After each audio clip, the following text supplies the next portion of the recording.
to Live! Michelle. Hello, everybody. Welcome to episode 850 of the Video Game Outsiders podcast. I'm one of your hosts, Michelle Madison. And I, of course, am your John Jacobson. Now, I'm excited about this show, Michelle.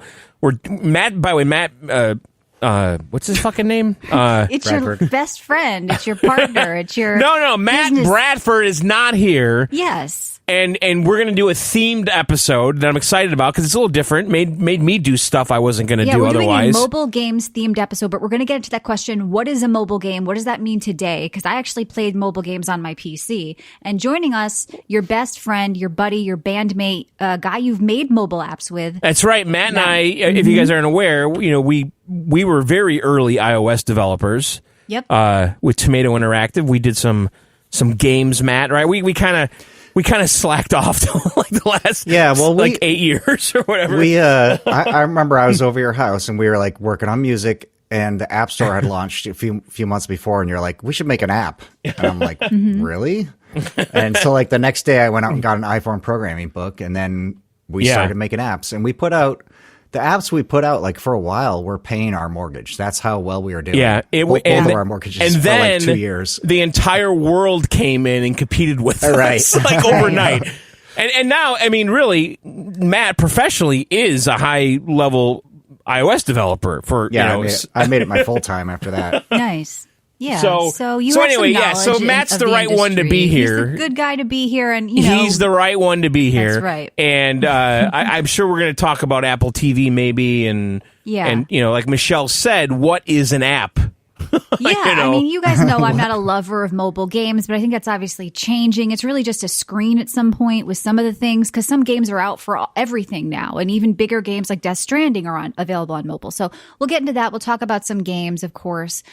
Right now, though, we are live on VideoGameOutsiders.com. We do it every Tuesday from 9 to 11 p.m. Eastern. If you miss it, you can get our app. It's on iOS and Android. We do have an app. That's right, John, we do. The app is good because there's bonus shows. Well, Matt actually did the original VGO app. Yeah, don't confuse people. Okay, so there are... Is that app still there?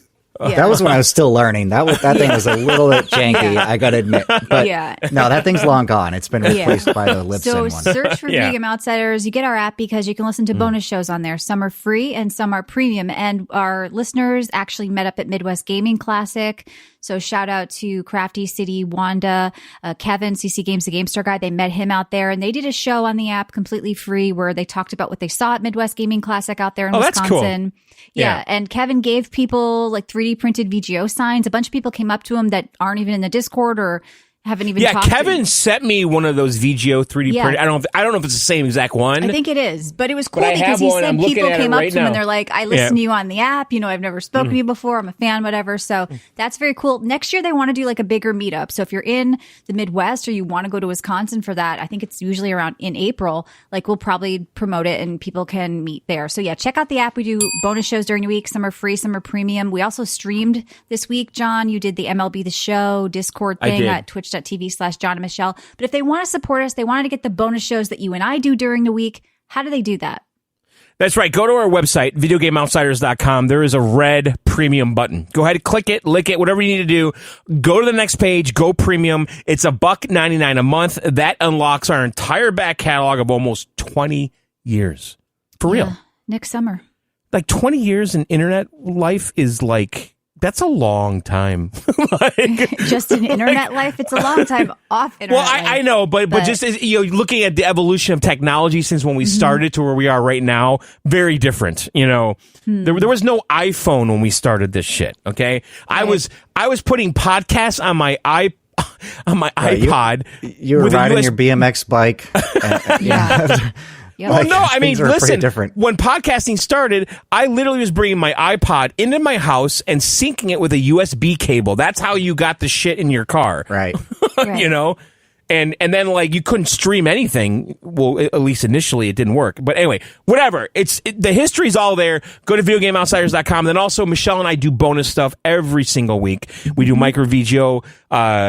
We do PC Outsiders, the John Show. What was the last show we did? We just Micro, right? The John Show is very popular with the listeners, though, because you walk around. John Show's on there. It's a walk cast. It's Yeah, it's a revolutionary way of podcasting. It is. People love it. So check out VideoGameOutsiders.com. Hit that red button. It's only $1.99 a month. You get the back catalog, the weekly bonus shows, and you support the show. All right, so we have a voicemail tonight as well. That's right. If you guys want to send us voicemail, pick up a phone and dial 520-FEEL-VGO. Could be a question, comment, whatever. Just pick up your phone and dial 520-FEEL-VGO. Hey, VGO. I just got to say that Dragon's Dogma game is absolutely amazing. I agree. Everybody should play it. Not with the beeps. Not this again. It's got a lot going for it. A lot of things to do. John. It's kind of exciting. People are mad at you. Basically, it's game of the year. Are you ready to admit what you did? So, no, I don't know what you're talking about. There was a malfunction in my home. Yeah, and you're looking for something other than that. Look, I want to say that I have to hear the yelling because you just hide your head in the sand. So I have to hear the people that come in and complain. Last show was so annoying. I just shut it off. How can you not change the battery? Then other people come in. One of my top 5 episodes, hilarious. He committed to the bit. I loved top it. three episodes. So it's very divisive. Okay, Michelle, listen. Yeah, annoying at the time, but in hindsight, memorable. Annoying. As an outsider, I will say I was actually cracking up. Good. And you could tell that Michelle, you had him read immediately too. Oh yeah, because the fact that he was laughing. Matt didn't. Okay, whatever. I don't want to This is the dynamic of the show. I don't want to pull the curtain here, but some people are like, "Oh my god, why was Michelle so mad?" Like you guys, like for the people that have don't get it, like John actually sets out to intentionally piss me off for the entertainment value. Then I get pissed off, and then he also does it so he can trick Matt and try to make a fool of Matt, which he did. He sent the poor guy upstairs to talk to his wife, look around. He's getting a kick out of it. I don't know what you're talking about. I know what I'm talking about because it was Matt a said real I picked it up like this, malfunction in my home. Okay, that I had to address after the show. Because this show was scheduled, I needed to just keep going. John, and I picked it immediately. I have a high EQ, okay? My emotional intelligence in dealing with you for 20 years has told me that you were full of shit the second you opened your mouth. And poor Matt's upstairs looking around for a beep, and you're giggling your ass off. But some of our listeners got real mad, okay? Got real angry, and they said they couldn't listen to the show. So, yes, okay, our show is free. Skip the ones you hate. We're sorry, but some people love it. So, John, I'm sure you make no apologies. You love the fact that you piss people off. I told him, I said, I wasn't pissing anyone. No, that wasn't my intention. I was fun. You want to piss me off. I know that. That's definitely your intention. Sup, Game Vet. So, yeah, John, when I told him he had pissed off some people, he said, great, love it. That was his reply. So, yeah, sorry about last week. The beeps are done. He stopped playing the video. But yeah, I mean, what's that expression about? Like you want to be loved or hated, but not like. Yes, you're remembered. You don't want to be not cared about. Like, listen, you don't want to we've been doing this for so long. Just we got to mix it up, okay? That's it. It's a memorable. I do like it where every episode has something memorable about it. So like tonight, it's the mobile episode. Maybe it's shit. Maybe it's boring. Maybe people hate it. But you know what? We took a risk with the Weeb episode. Oh yeah, you have a song. I just wanted to let you know at the end of the show that I miss you. You know I can't talk to you right now. I'm playing Clash of Clans right now. You know I got whatever. So yeah, this is our. Well, I'll play this at the end of the show, but yeah, this is our mobile episode. I'm looking forward to actually discussing this stuff because again, these assignments make us do things that we normally wouldn't really give our attention to, right? Matt, would you agree with that, or did you? Yeah, yeah. Yes, I'd say a lot of times they do. A lot of times you guys have an assignment, and then you just kind of loosely connect it to the thing, so it doesn't actually change what you're doing or playing. But well, it was either sometimes the it mobile does, theme or the poop game theme tonight. I think I had a choice. Yeah, Michelle and I had talked, Matt. We were going to do scat games or yeah. So I think mobile might be better than poop games. Yeah, definitely we'll better. See. I bet some people would prefer the poop games. The scat game is on the horizon. If you're thinking about turning this off, I don't think you should because I think we've all kind of dug into something different and we have our own take on it and our own spin on it. And so let's just move right on into it. That's right. As well. All right. Let's do our 10-second spotlight. Michelle, obviously the queen of the ball goes first. What did you mobile over there? I took this opportunity to reinstall the Google Play Games beta, which I didn't really look at before. I kind of didn't give it the time of day.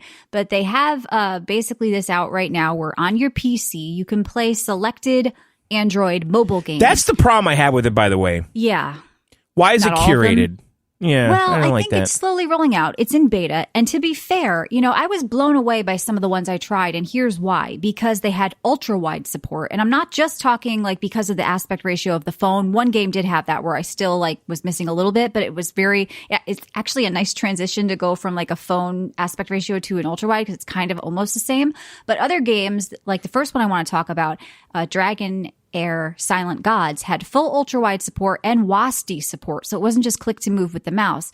And I think because this game is also on Steam, and a lot of these games are PC mobile crossover, so it's a 9 gig game. So when I turn this game on, and I have seen some stuff about it out there on YouTube. There's a couple of people who play it. So Michelle, say the name it's called Dragon Air Silent Gods.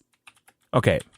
And like I said, also on Steam, but I played on the Google Play Games beta with ultra-wide support, 21.9, and with WASD. So the controls and everything felt great. Now, it is a D&D D4 rule set game, sort of like an open world fantasy game with 200 characters you can collect. You're rolling the dice. I mean, it's basically Baldur's Gate in mobile form to me. A really interesting story.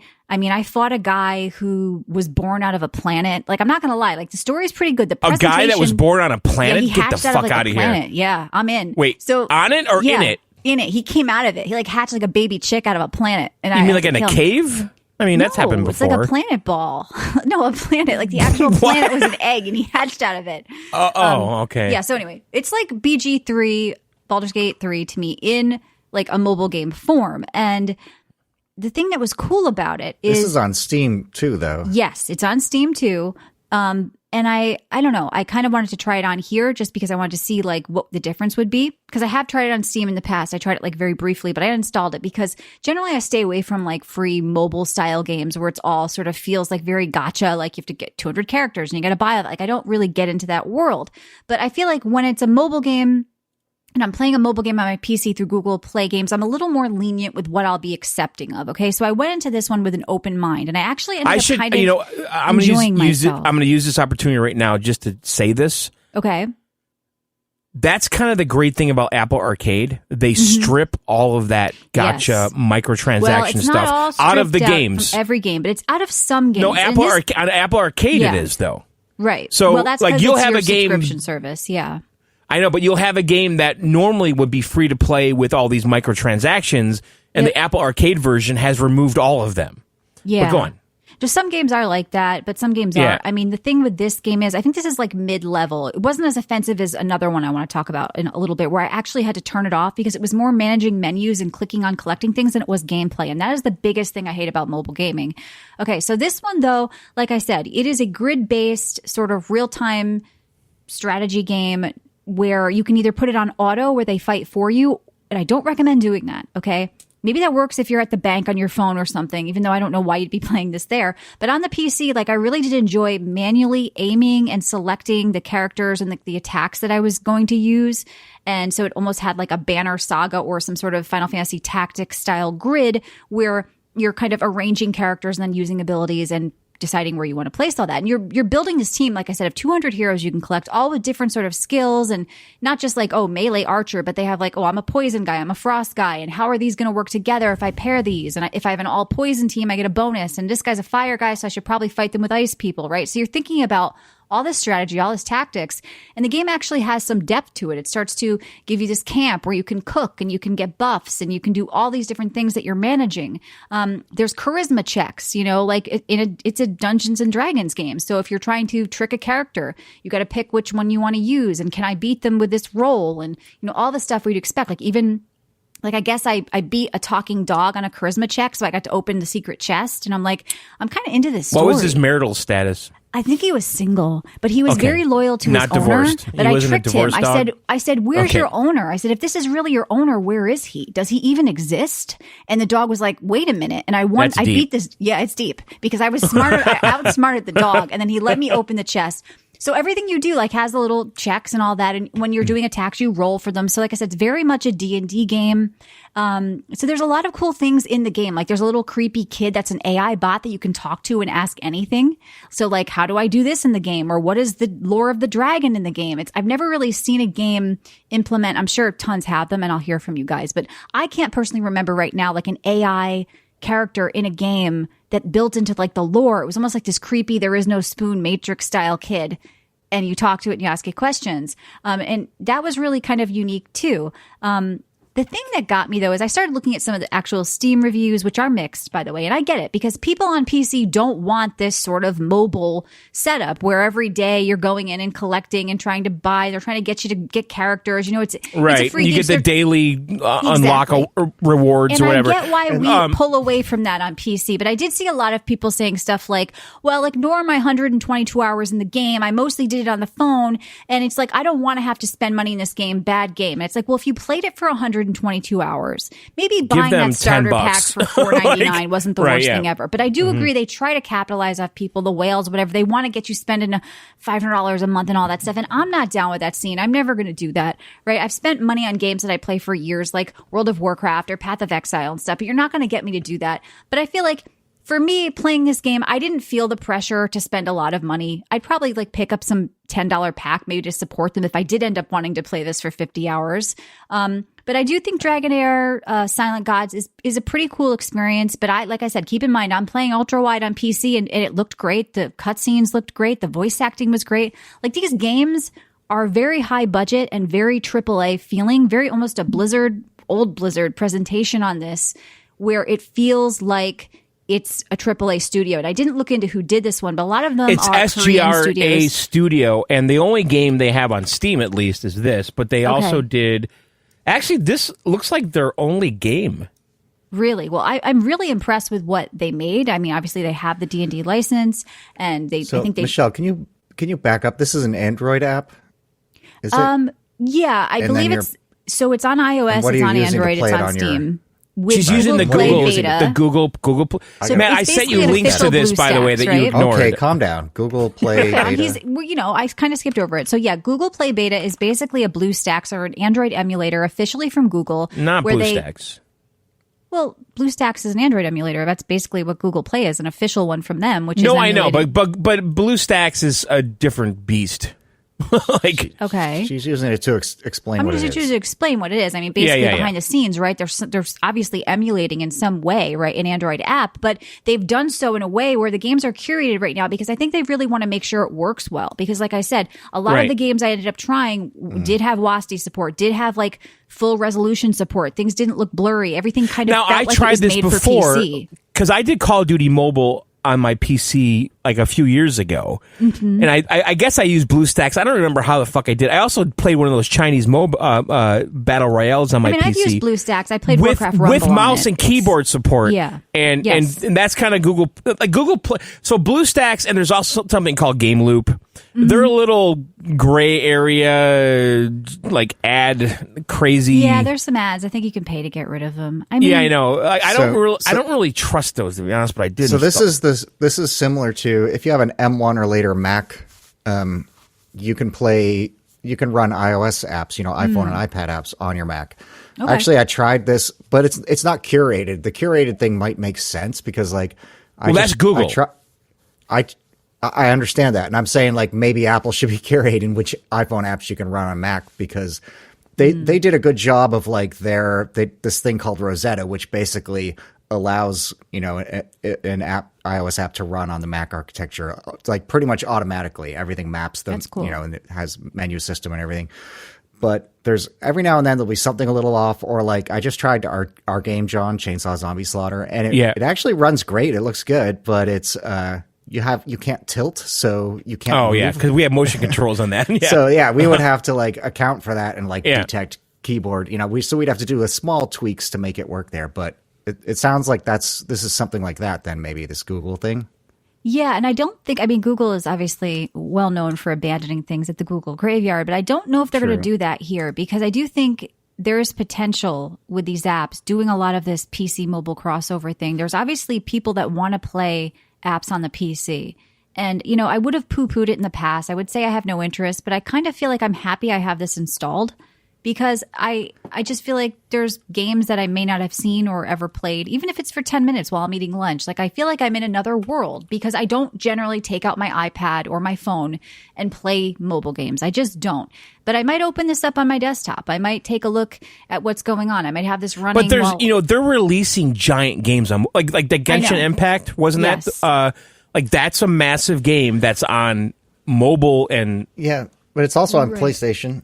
Yep. I mean, and like I this know, game, but this Dragonair game is also on PC. I'm not totally. Well, I mean, there's some games that are only on. The only way to play them on your PC is going to be through an emulator like this, or so. Like, this might be a bad example because yes, you can do it on Steam, but that's a rarity. I mean, but so like this other game, Cookie Run Kingdom, that I want to talk about. This is a Korean game, a AAA mobile game. Like, I'm talking voice acting, cutscenes. The art is amazing. Like, this needs to be a cartoon. Cookie Run Kingdom. There's a couple of Cookie Run. I know. It looks like the little from Shrek, the little gingerbread man. It was hilarious. Like, it had a sense of humor. Like, I could see this being a movie. Like, there were cake They ripped off hounds Shrek, Michelle. Okay, well, whatever they did, like, it was so polished. So, you know, there's this big story where you're joining forces, you know, with the cookies to try to take down, you know, the bad people, and the dark cacao cookie is there, and Holly Berry is there, and all these, you know, just really, like, it's a huge game, and you get it and it starts like getting bigger and bigger as you're playing, because basically you are attacking kind of in a turn-based, like much like the last game. You're clicking on attacks, you attack, but you have this whole cookie town that you manage, this cookie kingdom that you manage. So it's almost like real-time strategy going on. So you plop down gingerbread houses, and now your gingerbread guys can make axes. So you're making axes so you can expand your area more. And you're just kind of building this cookie kingdom, and then you go out and fight. So there's like a loop to it. Wow. And yes, it has a lot of that menu. What, John? No, this must be big because I'm looking right now. There's a Monopoly. Oh, yeah. The property seems like it's got physical a lot of Monopoly game in Korea with this property. Yeah. So this must be very popular in Korea. I could tell. I obviously have never heard of it. I never heard of the company, but like, I played this and I was like, this kind of seems like an IP that needs to go somewhere. I was like really impressed with everything: the art, the music, the voice acting, the cutscenes, the presentation, the fighting. But so this was another thing. I think the only place you can play it off, you know, your mobile device would be on the PC with, or maybe you can do it with the kind of Apple thing that Matt was talking about. Well, yeah, it's called Cookie Run I'll check Kingdom. if you can, but I see it's 3 gigabytes on the iOS App Store. Yeah. So, well, the other game I played was 9. I mean, these games are getting big. So this game, I mean, I would have totally loved this as a kid. Like, I mean, I even kind of liked it now, but like, it was kind of simple. What's the gameplay, like Michelle? So yeah, so you're running around. There's kind of two. You're like at your kingdom or you're off fighting. So it's basically like Super Mario Brothers 3. You're running around this board, and there's kind of like little zones that you go into, right? That you need to take down, like level 1, 3. You go into there, you run around. Overworld map, as yes, the kids you run call into it. a bunch of cake hounds or a bunch of evil cookies or whatever. The cake witch, she's a bitch. You got to watch out for her. So Hans keeps going. They ripped off Shrek. That's okay. They don't even know about Shrek in Korea. They're happy to play this. Did you say Holly Berry? Yes. So I thought this was really funny. They have a dark cacao cookie who's a black dude. They have pure vanilla that's a white paladin. And then they got Halle Berry that's like a mixed cookie. And you can only get away with this shit. Wait, they're literally calling it Halle Berry? Holly Berry. Holly Berry or something like that. Oh. All these cookies have funny names. Like, there's a spicy cookie that's like a redhead that's crazy. Like, they're just funny. Like, they're just kind of fun, crazy cookies that like you want to collect because you bake the cookies with the gacha, because it's called Cookie Gacha, and then you bake the cookies and you figure out which cookie you got. So anyway, John, it's like a fighting game. Okay, so you're clicking on attack. So I've got a healer in the back, and I'm clicking on that, and then, you know, I'm clicking on my attack at the front, and I'm trying to kind of just move through. And you can automate a lot of it. Like I say, I guess people really like this automation thing on phones. To me, like, it makes it not a game if you can fully automate everything. You're not really doing anything. I noticed this, by the way, a couple of the games I played, the auto fire or auto attack. Yep. Yeah. That's because of shitty controls. That's true. That's true. This is a better example, Michelle, because this game is not on PC or Mac, and I just installed it, and I'm running it on my Mac now from the iOS app. Yeah, so this game I thought was really cute, and like you're either going out fighting or you're managing your cookie kingdom. You're building up. You can decorate, you can drop buildings. So it's got these kind of two modes where you're building, you're out fighting, and you're collecting all your cookies, and you're following along with a silly story. Like I said, if I was younger, I would have loved this as a kid. I would probably put hundreds of hours into it, and I could see why mobile games are kind of attractive to young people because they're really quality now, and they're different than something you probably experience, right? Like out there on Steam, like you'd probably never see this game on Steam, but you actually could. Like I could see this going somewhere. But once again, these mobile elements of the game sort of get in the way for me, and none more so than a game I played called AFK Journey because I saw it everywhere. Me too. Oh, good. I downloaded this that. This game is all over Twitter right now. Everywhere, right? They're pushing it on Twitter. They're pushing it on websites. Get your AFK Journey codes and plug these codes in. I'm like, and then I look it up. It's the #1 Google app. It's the #1 RPG on iOS. It's like very popular. BlueStacks is pushing this too. Like it's like it's like literally fucking everywhere. Right. Tell me about this game. Was it worth it? So here's the thing with this game. Once again, AAA quality, like really impressed with everything, the visuals, the acting, the voices. But this game got in the way of itself for me where I could not play it. Now, I played this game on my 12.9-inch iPad. I did not play it on the Google Play. So I actually wanted to do something physically mobile. And for me, mobile is my iPad. Okay. And so it is basically where you're running around. It has this like Disney-esque kind of presentation. And every moment you are bombarded with menus and pop-ups and get to the store and get this currency and, get this character to do this. And so it's another sort of clicking around and fighting type thing. But, it got in the way of itself for me that I don't understand why people are going apeshit about this game. So I couldn't play more of it. But are they going apeshit, or is it just a good marketing camp? Yeah, exactly. That's true. That's true. Look, it's got decent ratings. I'm looking at it right now, like 80,000, 4.7.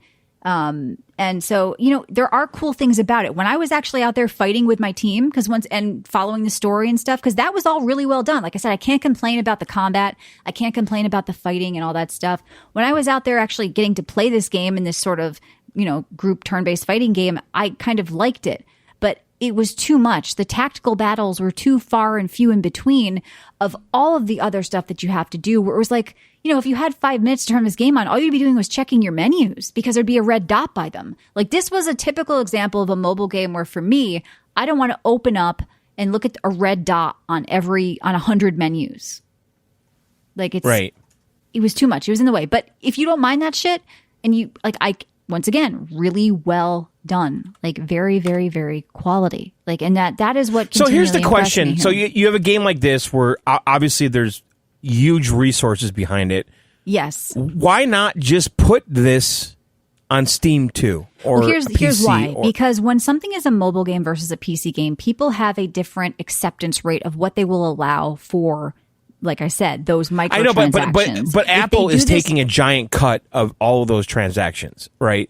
Like comparatively. Well, yeah, but they're not going to put this on Steam and not have like the ability to buy all these heroes every second and do it. Like you have to be very careful with that. Like a few games have pulled it off, like Genshin Impact and stuff, and people just accept it as part of it. But take a look at this Dragonair Silent Gods game I played on Steam. It got shit on. It's got mixed reviews. People like, get this mobile shit off the Steam store. We don't want this shit. We don't want to be told we got to buy this and that. And every second to do this, we're being pushed this store. But on mobile, people accept it.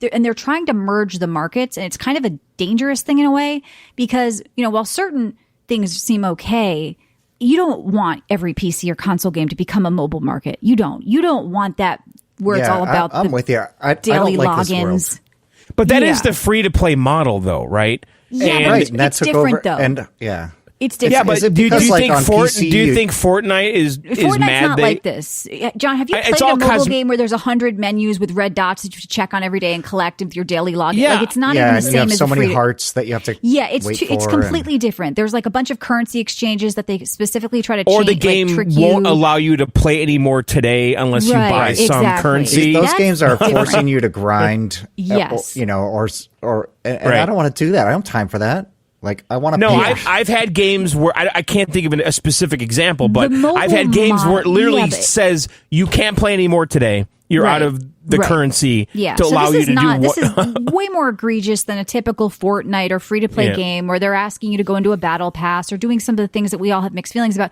The actual true mobile model, which I felt AFK Journey had, so much to the point where I couldn't even play I wasn't playing. I was going through menus, every time I turned it on, that we don't want that to every console and PC game, we don't want to feel like a mobile game. That's the downside of mobile, where I don't want the practices to go into it where that sort of concerns me. But the good side of it is there's a lot of really quality stuff there. You can now play it on your PC, a lot of them, or your MacBook. You can now even go and play something like Death Stranding on there, or Assassin's Creed, where it really just becomes the screen you're playing it on. We're getting into this world where it's all merging. Things like Stardew Valley are out on it, or even little games that are everywhere. Slave Aspire. But the reason that's happening is because the hardware in your pocket is becoming catching up. Right. As powerful so as that's my question. Will eventually everything be an app and it'll just be the phone? Will the hardware in the phone ever catch up to desktop? Because it seems like it is, but then again, desktop is always still a couple generations ahead. It is, but because I can do stuff with my 4090, Yep. But I shared something with Michelle. Mm-hmm. Like, there's this new fiber optic technology that's coming out that's 1.2 million faster.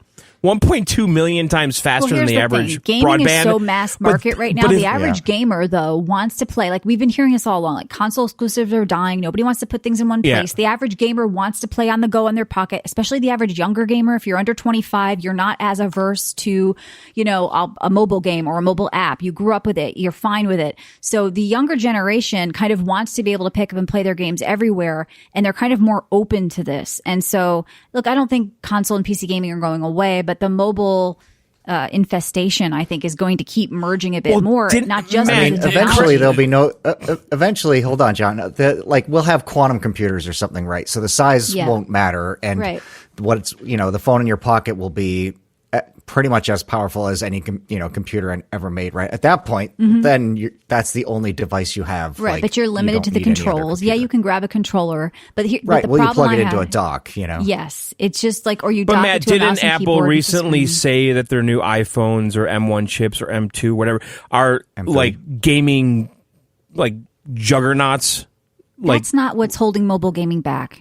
It's the predatory practices, the models that they've already set in stone. That's my problem with mobile gaming. It's not that they're not powerful enough. People are playing on shitty old Switches and enjoying themselves, okay? The problem is a lot of the games are designed around the fact that you have 2 minutes, you're pulling it out of your pocket, you're tapping. That's what they're designed around. So you're not going to get that sort of great experience. Now, some games can work really well with that, like the grid style games, a tactic style game, where a mouse is very similar to dragging your finger and tapping. So it's not all bad. But I'm saying you got to kind of go into this knowing that not all mobile games are created equally. There is a huge gap here with what games can be. They can be, like you said, John, an Apple Arcade game where you wouldn't even know it's a mobile game. Or they could be Stardew Valley, where you go buy it for $9. It's the same experience. Well, like that Japanese garden game, whatever you like. Exactly. Or it can be where it's like, what the hell is going on? I can't even play this game. They're popping up every second, and it's just out of hand. And so Diablo Immortal was kind of like that too. They got pressured. They released a PC version, and then people got pissed off about it because they're like, well, this is just a shitty mobile game with pop-ups and telling me to spend every second, and we don't want this on PC. So it's a very kind of weird thing. So I want to move on quickly.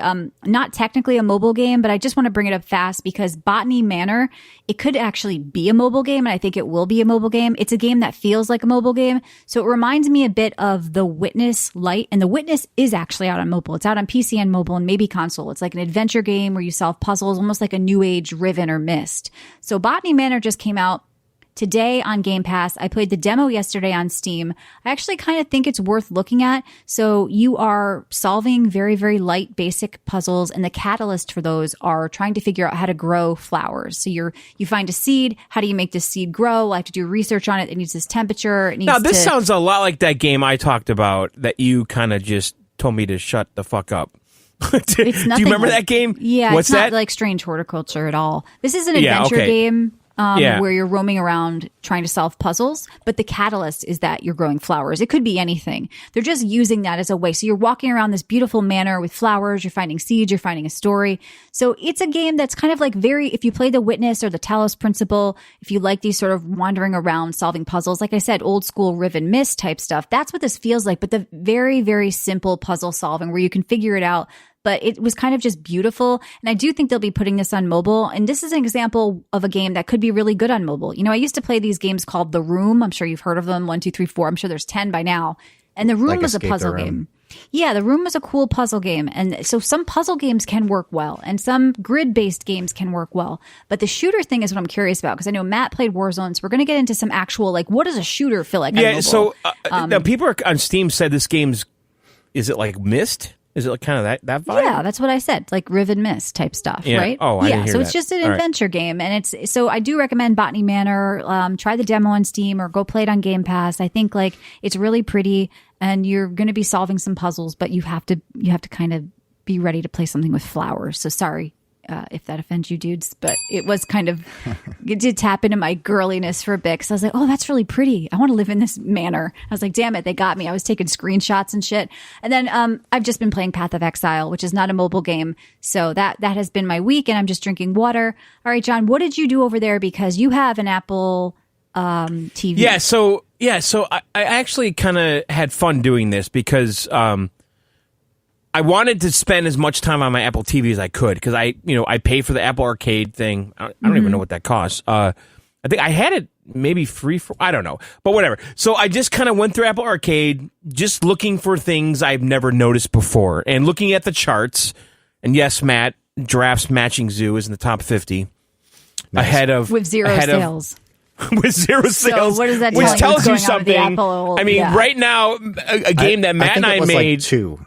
Not 0. Yeah, a game that Matt and I made like 10 years ago is beating Binding of Isaac on the Apple TV. Yeah, but Binding of Isaac had more than 2 sales. That's something wrong. This tells you that Apple has failed at even letting people know that you can game on the Apple TV. I agree with that. That's true. I think that's because I think most people are buying the Apple TV for TV.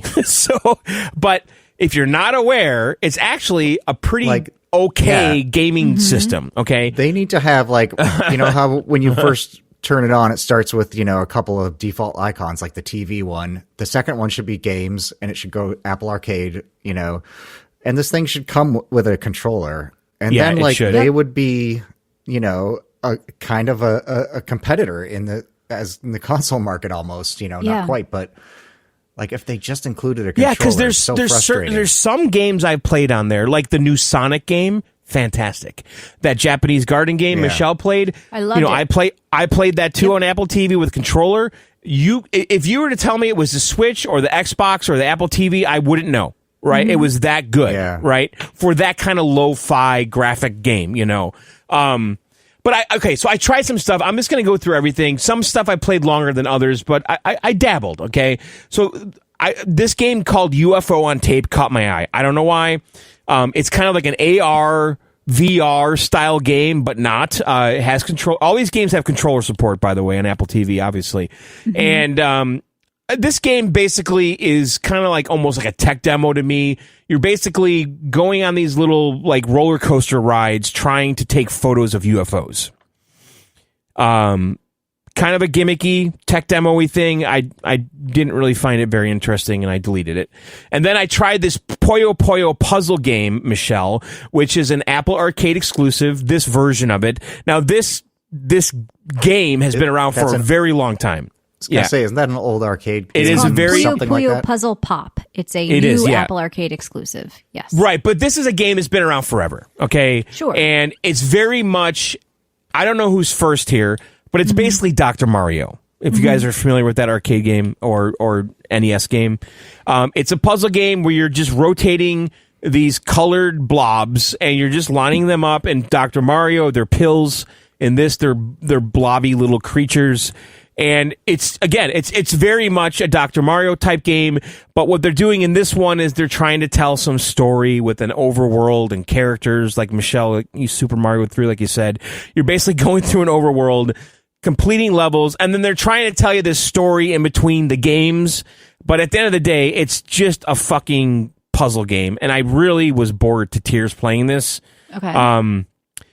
It did nothing for me. Now, I guess there hasn't been one of these games in 10 years, a decade, and this is the first one. I don't know why it's a Apple Arcade exclusive, but it is. But these are probably timed exclusives. This is not a reason for me to have Apple Arcade. I think that Sonic game is. And then I tried a game called Puzzle and Dragon Story, which I liked quite a bit. Now, I believe I played or owned one of these games on the DS. Is that possible? I'm looking up right now. Never heard of it. Yeah, I did. So this is a game that's been around, this series. There was actually a Super Mario edition of this game. This is another puzzle game, but it's like an RPG. And my understanding is that like this game elsewhere, like on the phone, Michelle, has all kinds of microtransactions and shit. This does not, okay? Instead, there's a crafting mechanic. And what this game is there's like a story being told. It's an RPG game. There's kind of a Pokemon element where you're capturing or collecting all of these creatures that have all these special abilities. And you're competing against the AI team of monsters. And the way you attack is by doing this kind of Bejeweled type game where you're matching colors and stuff. But you'll have like a red monster, a green monster, a blue monster on your team. And if you can do a match with red or green or blue jewels, it'll activate the corresponding monster. And then the monsters all have different abilities and buffs and timed just kind of attacks that are unique to them. And so you're trying to basically make this team of monsters, and you have like a team that you're constantly building and tweaking and changing out. It's like, oh, this guy has this buff every 5 rounds. He can heal my team 80% every 5 rounds. This monster can change the entire left column to all red jewels every 5 rounds. How does it feel playing Bejeweled on a screen with a controller? Because that's like a phone game to me. Yeah, I would agree with that. I didn't love it. Yeah, but I liked the game. So you are, because with this game, it's not quite Bejeweled. You can take any jewel and slide it up, down, left, and right across the entire grid of jewels, right?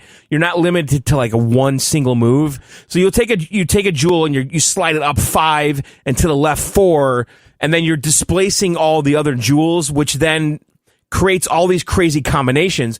And if you have 5, 10, 15 matches in a row, like your attack is just like out of control and you just level the entire team. So you're trying to make multiple combos in one move. But this is a really good game. And I know I had this game on the DS or something somewhere else.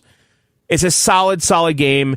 Again, no microtransactions, no pressure to any of that stuff. And the crafting thing, basically, as you defeat the monsters, they drop these like cards that you can then combine to create new monsters for your team. And it's almost like a Pokemon thing where you're kind of trying to get them all and then just make the best team you can to go out. And then there's bosses.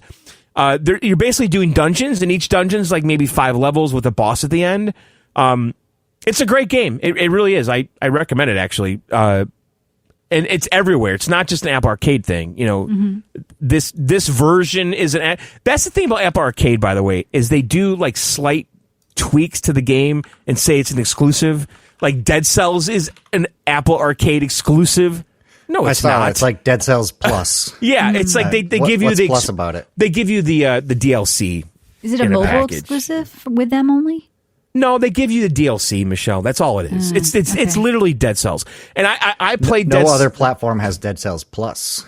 I know, gotcha. but so it's called Plus because it's got the DLC in it. But I did play Dead Cells on my Apple TV not in the past week. It's great. Plays just like the Switch. Can't tell the difference. Right. Again, I have the Apple TV 4K now. I know, Matt, you do too, right? Right? Yeah. Matt, yeah. I upgraded the 1080p one recently.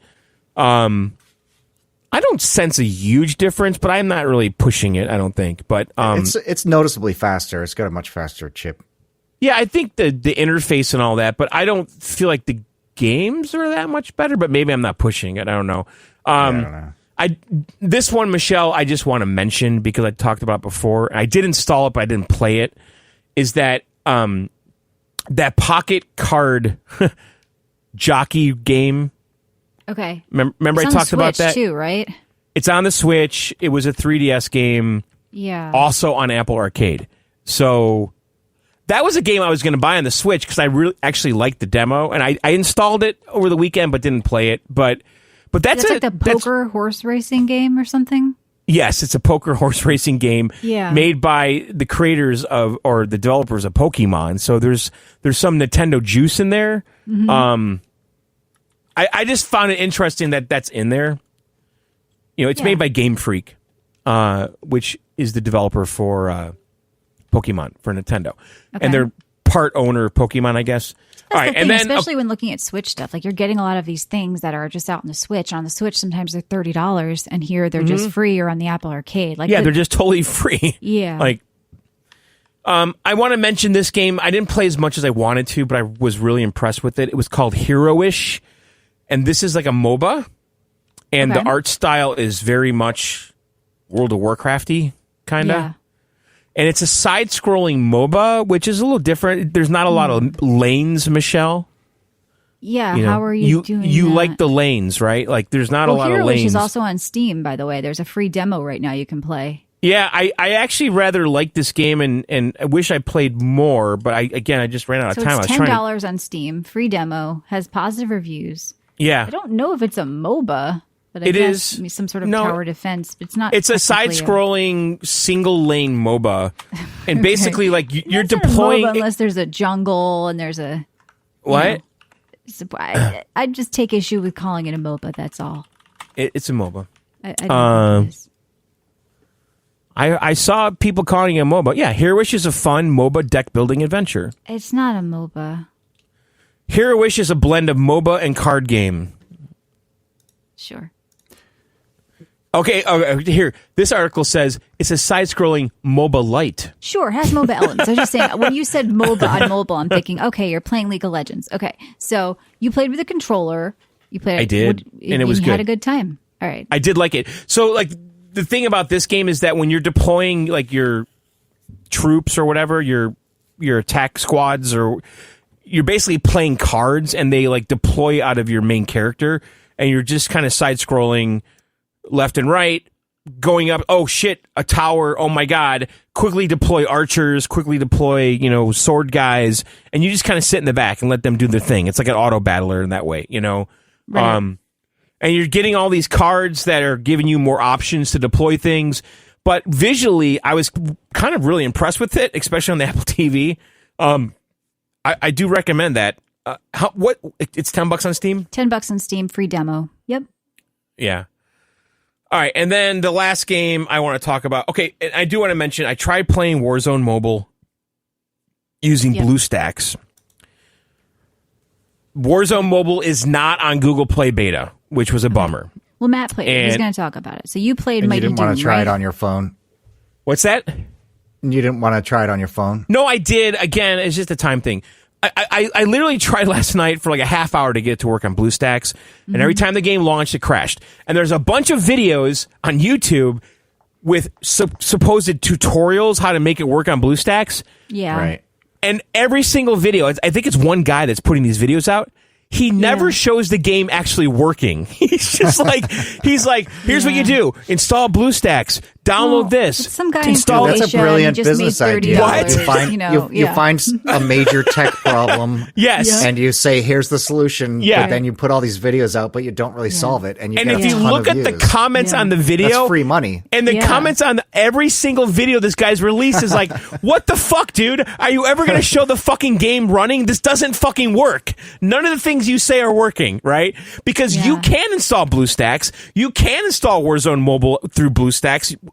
Actually, BlueStacks directs you to the Google Play Store. You have to log into your Google account to download the fucking executable, in which I would not do. So I created some bullshit let Matt account. Talk about it because he actually. Yeah, I know, but I'm just saying. What did you play? You played as far as I can tell, it does not work. So I went back to the Google Play beta on PC and I installed Mighty Doom, which I was actually excited to try. Now, this is a top-down shooter game published by Bethesda. This is a Microsoft game. Okay, I've seen Microsoft advertise this fucking game. Okay, and I actually really dig this game. It's kind of a roguelite. I think it is a roguelite. You're basically controlling this little Funko Pop looking cartoony Doomslayer guy, right? And it's level after level of you basically just trying to kill everybody on the level, and after you do, you go to the next level, and each level gets progressively a little bit harder. And then there's very simple controls. It is auto fire. On the PC, the WASD is great to control the character. What's the aspect ratio? Is it like a phone, or do they top down? It's top down. It's top down. Right, 2D. but the aspect ratio. Okay. On my PC. It's vertical, Michelle. Yeah, because I was playing, like I said, full 21:9. Not this game. No. Inch. Okay. But on my phone, though, and this could be my fault, but I play this on my phone too. Okay. On my phone, it filled my screen a lot better than the little window I had on the PC. But I was still playing vertically on both. I played this too, by the way. Okay, good.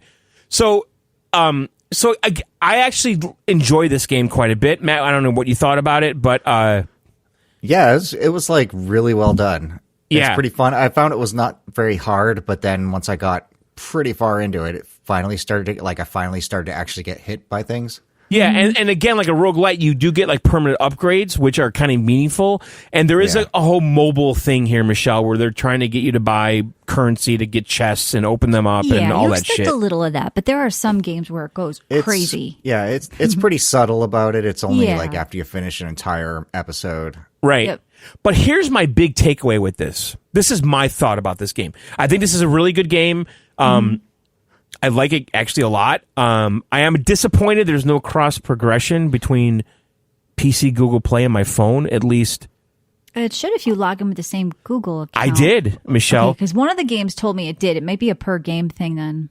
Because I played this on my PC a bunch last night. Maybe. Mm-hmm. And even on my phone, I got a pop-up saying that your account is now linked to Doom, right? But that was from I initiated that on the PC, and my phone told me this, right? And I'm like, okay, great. So when I play this on the phone, it's going to continue. It didn't do that. Yeah. I didn't look into it. I didn't investigate it. There was like a Bethesda login because you'd be able to, because like Diablo Immortal, for example, if you play the PC version with like the mobile version, you can log in with your BNet account. Yeah. Now I'll say this. On the phone, it's not as good as the PC. This game clearly wants to be controlled with a controller or WASD instead of a virtual screen controller.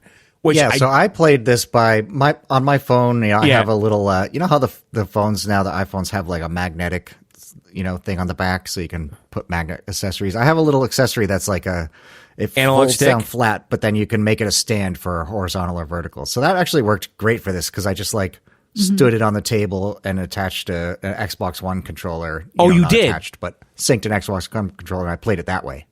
And it worked great. Interesting. Yeah. The touchscreen, not so good. Game. So this is my big takeaway, though.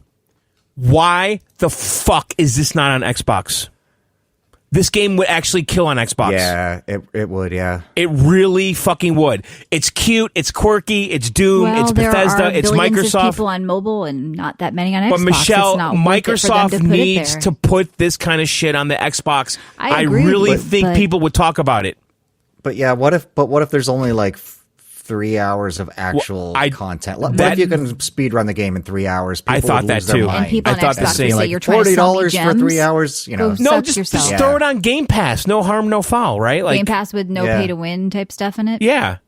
I had the same thought though. What if you exhaust all the content in a few hours, right? But it's a perfect little vampire survivor. Not like the same gameplay, but in that kind of vein of a game, like a shooter kind of a thing. I like how they incorporated like the new mechanics sort of that they added in the new Doom games, the legit Doom games, how like when you kill something, it'll glow.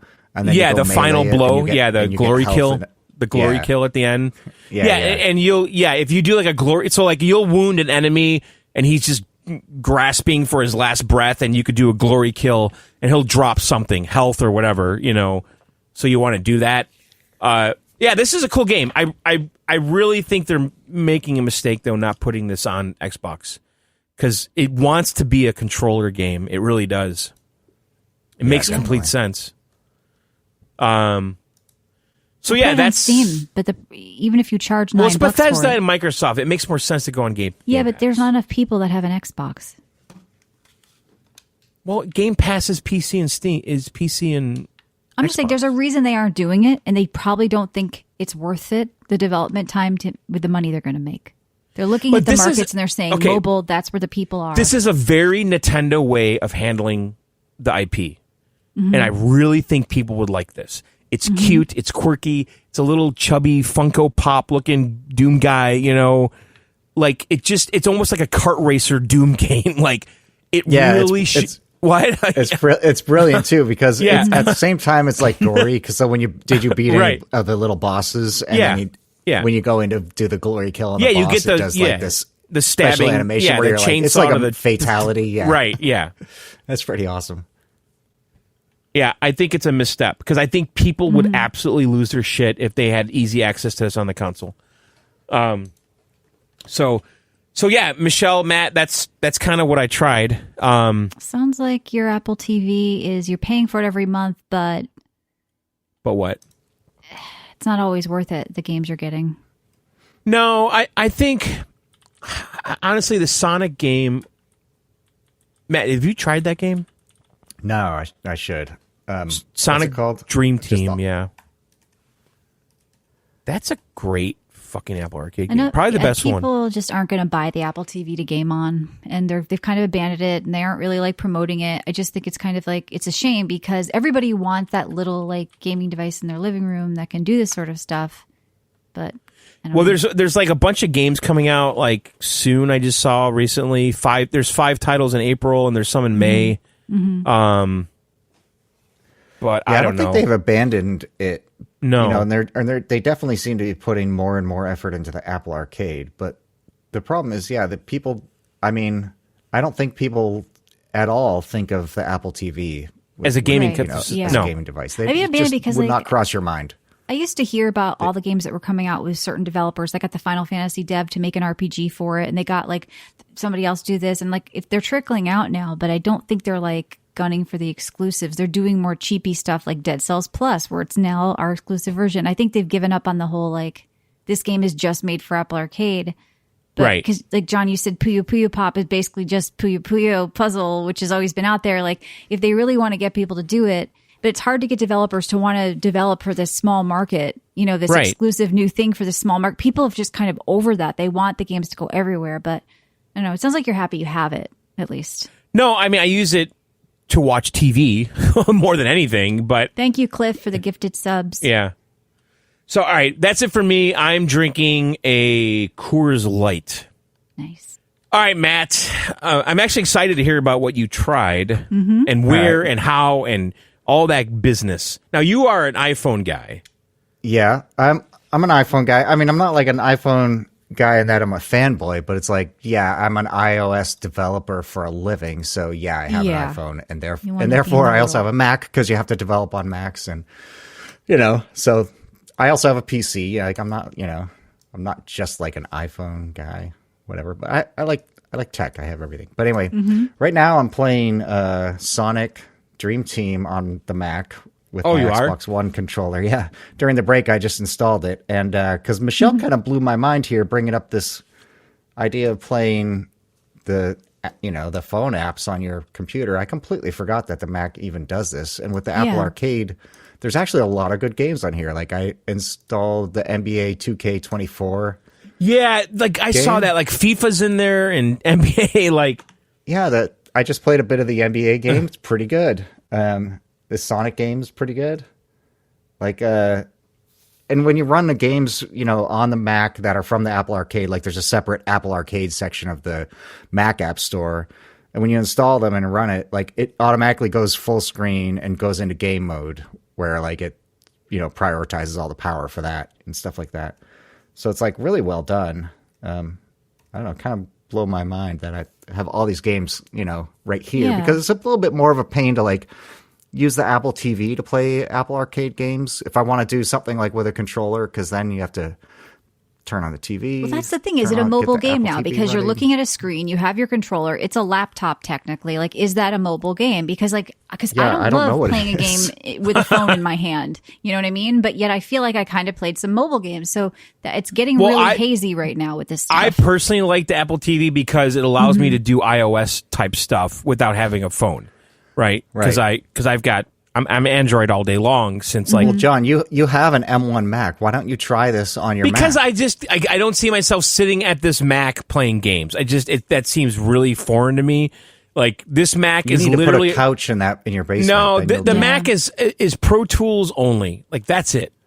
John, just cool recording studios have a couch. You should have a couch there. I agree. It should be brown leather with a weird stain that you No. got there. Weird stain. I don't know. Yeah, Like I'm really weird about installing stuff on this Mac too. It's really for Pro Tools and he's going to go off on this. We better just drop it. No, All it's true. I mean that's what this computer is for. It's for making music and podcasts. Yeah. The end. Okay. So other things I did play. I did boot up the Apple TV and play some of these Apple Arcade games there. And I mean, you guys know I'm in the Apple Arcade too because of the Jelly Car World.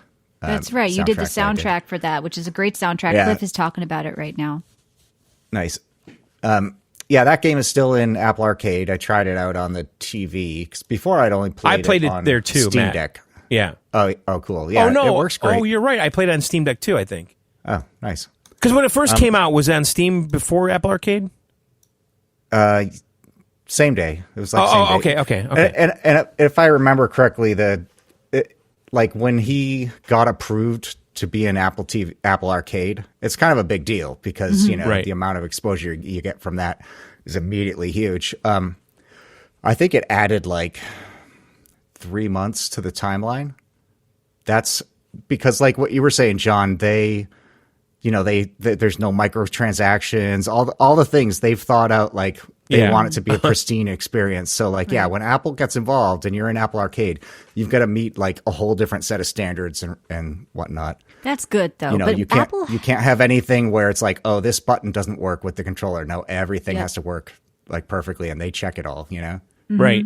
I wish Apple would do better with some resolutions, though, because having that big iPad, I notice a lot of things are not made for it, and they're stretched. That's the developer, and blurry. though. I know. That's I'm saying I wish Apple required that. Because Matt and I have been through this. I know Matt more than me, but on our apps, we used to have to make different resolutions for every fucking screen as they came out. Like I'd have to redo the art like multiple times. I'm saying Apple. They kept changing aspect ratio too, which is annoying. And I'd have to like redo all of it. They don't want it to be the Wild West on the Apple Arcade, at least. And I agree with that because, like I said, playing some Apple apps on my iPad, I'm like, this looks like shit. It doesn't even fit my screen. That's the developer, not Apple, though. I know that, but Apple could have a standard and requirement resolutions for all their devices, John. So it's Apple. But fuzziness is subjective, right? It is. You can say that was my artistic choice. I wanted it to look because I've tried but on in the beginning the resolutions were a lot lower for my screen. The resolutions were a lot lower, but the aspect ratio was the same. So our files in theory still work, but now they're a little fuzzy. Remember, Matt? We went through that. We definitely had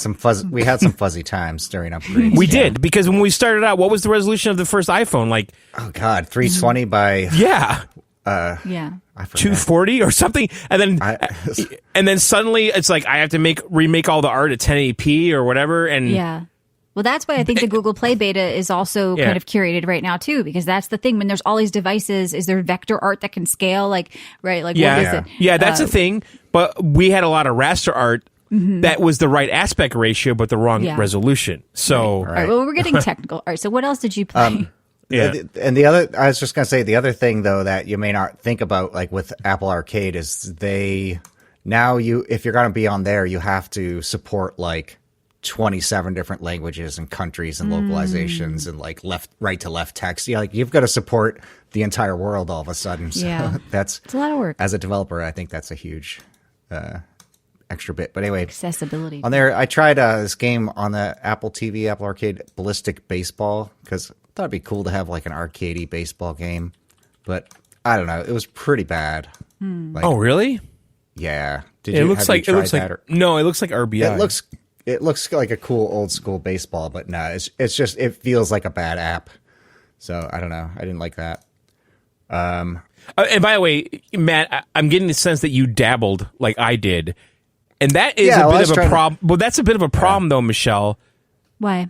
A lot of these games are very superficial, kind of light. Well, that's the thing. I wanted to play like real games, not I know. So that's what I wanted to. I think this NBA 2K24 or that Sonic game might be closer to what you're looking for.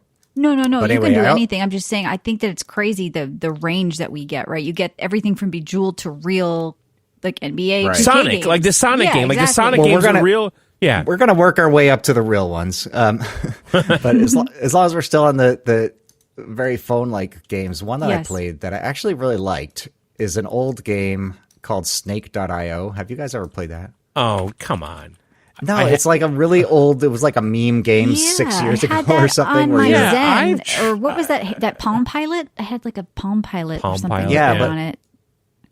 But man, this is not that game. This is a new multiplayer game. It's But like that there's game's 100 being people. pushed on Apple TV. I saw it. Like I didn't. I know it is. That's think why. to try it. That's Yeah. why I tried it. Yeah. But I mean, actually play it because on the big screen on the TV with a controller, it actually was pretty fun.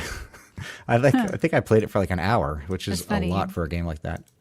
Anyway, the other thing.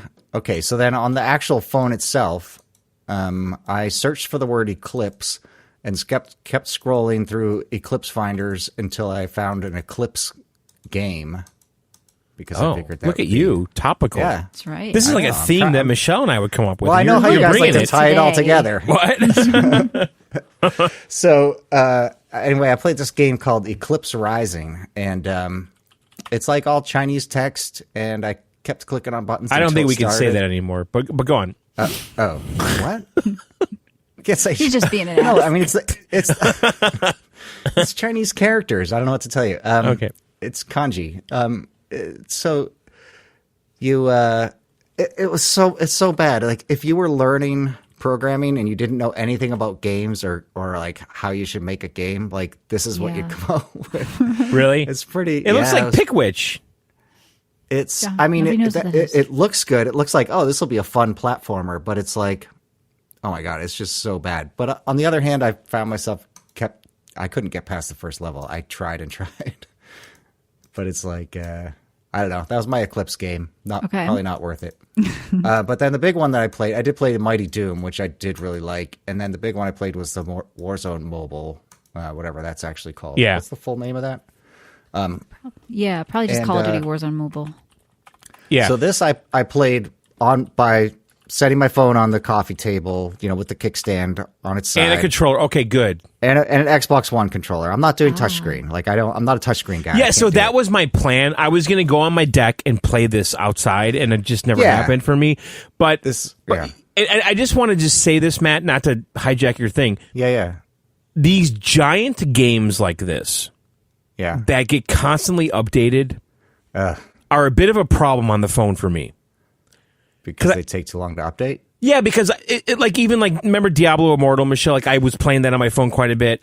Like I would be somewhere like a month after the last time I played it, and a Subway, whatever, separately because they're all like 4 and it's games like, okay, there's a 700 meg download right now, like to play it. Like, I'm just bringing this up because that's a good point because like on Steam, I don't have that problem because I just leave Steam running all the time and I have auto updates on, so I never have a problem. Everything's just there, right? And then like if Apple has actually solved this for apps in that it does auto update them in the background. Google Play does do that. There's a setting.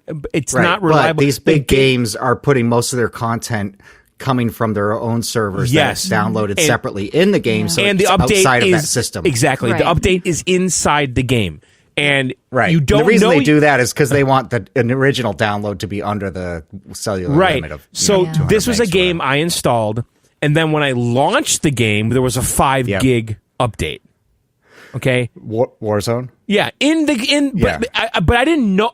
As far as I knew, I was updated because I downloaded it fresh from Google Play. Now, I heard they might separate the people on controllers and keyboard as well as touch. O'Malley was saying that in the Discord. So I was going to say, like, how does this game feel if you didn't know it was mobile and you were just looking at a screen with a controller? Do you immediately know you're in a mobile game?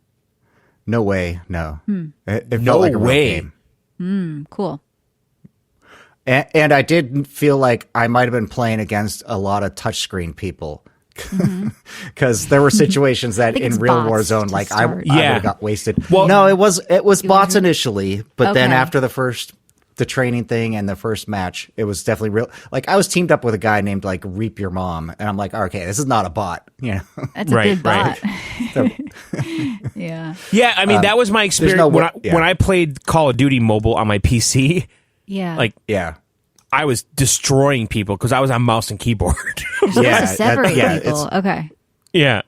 Anyway, so backing up, it did the download, but it did say you can skip the download and it'll continue and stream into the background while you're playing. So okay, you don't have to get. But again, that's really problematic because, not to like change the topic here, but like I've experienced this with big games like this, where I'm like, I don't travel often, but when I do, I'm like, oh, let's play Call of Duty now. So update your games before you go and stop dropping. Yeah, but problematic. That's a pain in the ass. Yeah, it's going to be automatic. I know, but it's a weird thing when the game updates itself independent of the OS, like and everything else. Right. But go on. So yeah, I did the download thing, and then what's weird about this is I had my Xbox controller, synced to my phone, and yet it wouldn't control the game. It dumps you into this tutorial, like you have no menu, no way to skip this or anything, where it makes you like. Tap now, the did screen you here select in the forward. beginning? Because it does ask you if you've played this game before. I did, and I select, I play a lot of shooters. Okay, I'm wondering, because I had those questions. And it still dumped me into this freaking tutorial that you can't skip. Like, who decides to do this? Like, it's so annoying. Anyway, so you have to, like, they teach you how to walk, teach you how to pick up a gun. Right. It's like, here's how you duck. Here's how you... And the controller didn't work, so I'm like, this is the hugest mistake ever. Like, you get dumped into this game, the controller doesn't work. So I didn't think controller worked at all in the game. But then actually, once you finally get through that tutorial and you go into a match, then all of a sudden the controller works and everything's perfect. So they kind of screwed that intro thing up. But yeah, you load into matches pretty quick. The graphics, the cutscenes, everything looks legit. I mean, it's Warzone. Like, right. And I did try, AirPlaying it to mirroring my phone with AirPlay to the Apple TV so that I could be playing it on the big screen, but there was definitely a noticeable lag there. Like, there's no input lag because the controller's talking to the phone, but that delay between when you like move right and then you see it move right on the screen of like, I don't know, 100 milliseconds or whatever is enough that it's just like, nope, can't do it. That would have been cool, but so I just ended up playing it on my phone, and I was. Well, that's why I like the iPads. Like I say, like because I hate because with mine I could prop it up and play that outside, like on the deck, John. Like deck mode, you've got a great screen. Jeez. No, I know. Grab that controller. It really with the Apple Arcade. Would you ever think of getting a new iPad? And I've looked at them at like BJ's. Which is like Costco, not a blowjob store. But I've heard of BJ's, John. I don't. No, because someone like he says that every time. I'm sure. No. On John's show, I said, do you say if a guy says, "Hi, my name is Dick," and you're like, no. On John's show, I was saying, not like the penis, but like short for Richard. But my name is Dick. Let me explain this. On John's show, Richard. I mentioned that I was going around to looking for different BJ's and people. Yeah, well, you set yourself up for that one. You can't say I was on the BJ hunt. Maybe some people don't realize that BJ's is like a Costco type store. They realize. I don't know. Is it nationwide? I don't know. Why do they name it that? We have there's a and around here there's also a BJ's pub and a BBC. Like the BBC. Yeah, BBC. Well, that's British also Brewing Company. Yeah, British. Yeah. Oh, there's also Berkshire Brewing Company, another BBC. I do like BBC on Cape Cod. Somebody clip that. Okay, so I was expecting you to say like it felt really mobile-y, but it sounds like once you get that dude, screen if I didn't have a controller, PC, I would be playing this. Like, okay, it was pretty fun. So you get the appeal of maybe why some people are saying, "Hey, I play Call of Duty," and they're talking about that, right? And they're playing it that way. No, they put a lot into this. Clearly, like it's legit. Like I was playing it for a while, and honestly had spells where I forgot I was on my phone. Okay. I was just having fun playing That means Warzone, it's well done because sometimes you remember because of all the microtransaction pop-ups and battle pass currencies, and like if they can make you forget about it and just make you feel like you're gaming, that's great. Right. And honestly, I suspect this component of Call of Duty is a big part of why Microsoft wanted it. because I think internationally this game's pretty big. And there's a news story we're going to talk about too with China and Blizzard. They're bringing Siege to mobile as well. PUBG is on mobile. I mean, a lot of people do this now. It's not just Fortnite, all that. And my question is, a lot of people that do this, are they playing with a controller or are they really sitting there? Well, with their I'll tell you fingers this, on the and screen? I told Michelle this during Thanksgiving. My daughter's boyfriend was with us, and he was playing Call of Duty Mobile nonstop with a touchscreen. Fingers on the screen. Yes, but I'll tell you this: after the trip, he ordered a controller that hooks on the phone. Yeah. So I think maybe he was getting frustrated with that. I thought you were going to say because you talked him into it, or he showed. No, he did that on his own. Kills he could no, get. he did that on his own. But like, all he was doing was playing Call of Duty Mobile on the phone the entire time, like nonstop. And then he ordered a controller immediately after that trip. One of those, like, ones that click on left and right with the little rubber band or whatever. The controller is the problem to solve. And I mean, there is that cool little, like, side controllers you can pop around a phone. Yeah. It's that one extra point of friction you create that makes people not want to do something. But why is this the thing that everybody seems to miss? Like Netflix, we're getting into gaming, but no controller, and there never will be a controller. Apple Arcade on iOS, we're serious about gaming, Luna, but no controller. Luna and Stadia, though. Apple TV would be a console if it was bundled with a controller, but no controller. But Matt, remember you and I bought that controller that was like the Apple TV controller, whatever that was, that Logitech thing? The Steel Series. Series, yeah. But that was being pushed at the time of Apple Arcade, remember? When the Apple TV launched? Or whatever, it had gaming. Yeah, but it wasn't bundled with it, was it? No, it wasn't, but it was definitely being paired with the Apple TV. But now, when I sync the Xbox... they should sell the Apple TV and then the Apple TV Game Edition, which is it's a different color, and it comes with a controller, and the end, you get that. Comes with 3 months of Apple like Arcade, an comes Xbox. with a controller, comes with something. Yeah. Right. Bundle it up. But the thing is, they need to get a better... Like, the Apple... When you sync the Xbox controller with the Apple TV, it is literally recognized as an Xbox controller. You have the icon, you have the artwork, you have the diagram.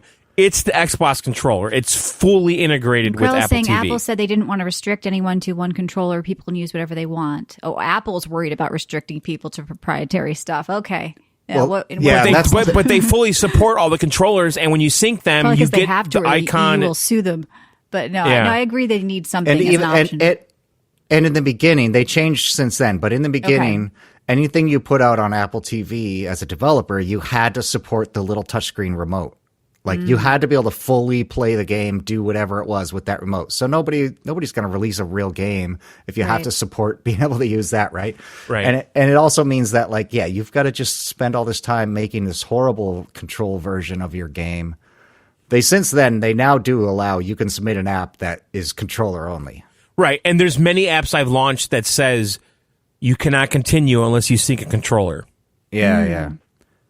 So they're kind of taking tiny steps in that direction, right? Because they relented on that and said, all right, no, fine, you don't, this is not for everybody. You need you can say you need a controller.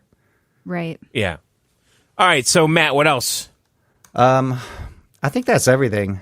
I would say, the worst game was Eclipse Rising and the best was Warzone Mobile. So no shocker there. Yeah, no, I'm glad we did this. Like I said, the Google Play beta I think is cool. I think you're kind of excited about the Apple Arcade on your MacBook, and like it's the Mac thing is cool. Like I'm jumping into these Mm-hmm. these Apple Arcade games like instantly, and I have an Xbox controller synced here too. Yeah, so it's pretty cool. So it's not all bad, guys. I know we have a lot of, and trust me, I'm not on Team Mobile. There's a lot of stuff I don't like about it, but I think it's like there's some stuff that's redeeming about it, that it can be a part of the ecosystem. I just don't want it to be the only ecosystem, and I don't think it's going to be. But we've got some news kind of similar in the same vein here, John. I know Apple officially allows retro game emulators on the App Store.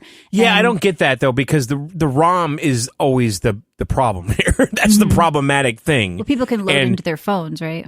Well, I mean, you can't unless you root an iPhone. I mean, Matt, correct me. Like, you can't exactly. You can just put it in files and then load it from an app. You don't get a directory when you plug your iPhone in. Matt, help me out here. There are ways to do it, but I think you need iTunes on the PC. Yeah, did Matt leave? Like, maybe he. I was muted.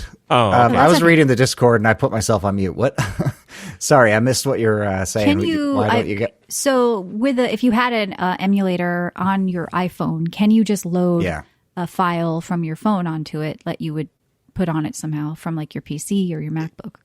Yeah. So the iPhone now has a Files app, which is basically the file system built in, and that syncs also with your Mac. If you have your documents folder there, it'll be in this Files app. So it has full file system support. Or you could so you can cloud, put stuff like old school. Okay, in that folder. so you could or have you like transfer it. You could have a download folder. Sure. Yeah. Yep. And you could save a ROM to that, and then tell the emulator, look at the download folder, run those ROMs. Yeah. Exactly. Okay. Which is very Android-y forever. But last time I had an iPhone, so will there be a Nintendo couldn't emulator? do it's very Windowsy. But I know, but the last time I had an iPhone, you couldn't do that. A lot of these things where, Apple tried to pretend you had to root you don't your need a phone. file system. That's too complicated. Yeah. Our users simple. They've relented on a lot of those things. Don't you have to sideload apps now too? Cranky's asking. I think you have to now on Apple. Like they have to. They're going to allow it because they had to sideload apps. No, are they allowing sideloading? Oh, yeah. They're allowing third-party app stores because of the EU. Yeah. Okay, yeah. So things are changing. It's weird to see the emulators. Will we see a Switch one? Will we see Nintendo sue Apple? I don't know. John, you wanted to talk about the photo of Miyamoto holding what could be a Switch 2 prototype. Yeah. Is this a mobile device? I mean, it's large. It's a Wii U. Is it? So it's not. Sorry. I mean, it could be. I saw that picture. I think it's a Wii U, right? Yeah. So, John, what are you spreading misinformation here? Is that a Wii U? I mean, it's large. I'm not spreading anything. I'm sharing. You're sharing tweets. Did Miyamoto just leak the Switch 2? Old photo, Cranky says. Yeah. What am I doing? This is a nothing burger. No, here's an everything bagel. Can I talk to you guys about this? Okay, because I think it kind of fits with the theme. Younger players like mobile stuff, but also this was something people were talking about. The Tekken boss said younger players prefer team games because they like shifting the responsibility if they lose. They don't like feeling that pressure of playing alone. It's a team thing, and this is just part of the culture of the youth. They can't take any sort of accountability. Does this change the way games get developed now? Because even with things like MOBAs you were talking about before, one of the reasons a lot of people who weren't that great at MOBAs played the Blizzard MOBA, Heroes of the Storm, was because it was a team game. So you shared gold, you shared last hits, you shared kills and stuff.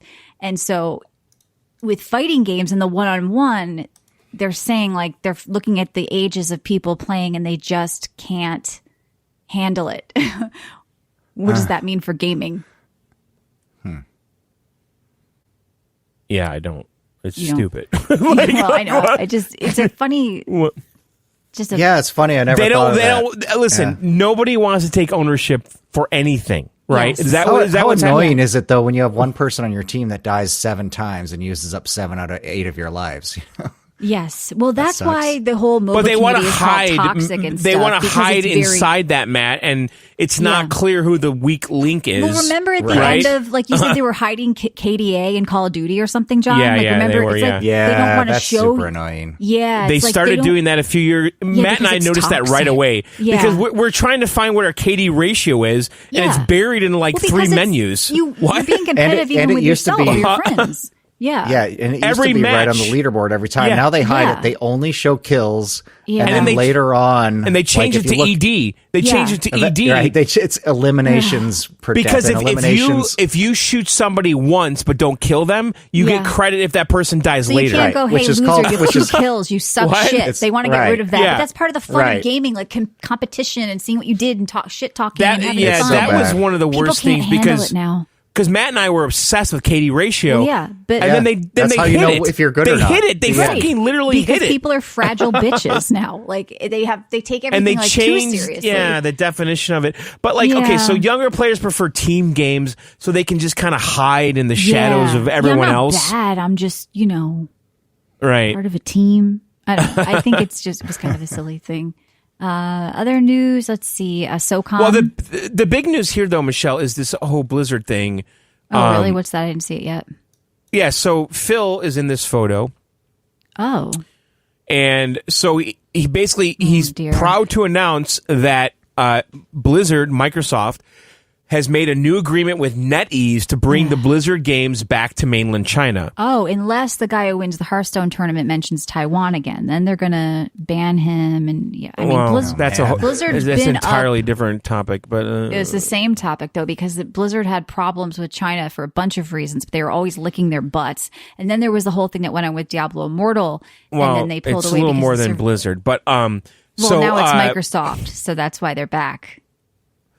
Well, the thing is, listen, China is a massive market, and that whole Diablo Immortal Warcraft for China. Diablo thing, that whole do you have a mobile phone thing was because of China, right? And Asia, and wanting to reach new players, right? Yes, and so I guess the question is, and this is a mobile episode, yeah. So what does this mean? Because NetEase is definitely, what does NetEase do? They did that Battle Royale I played, right?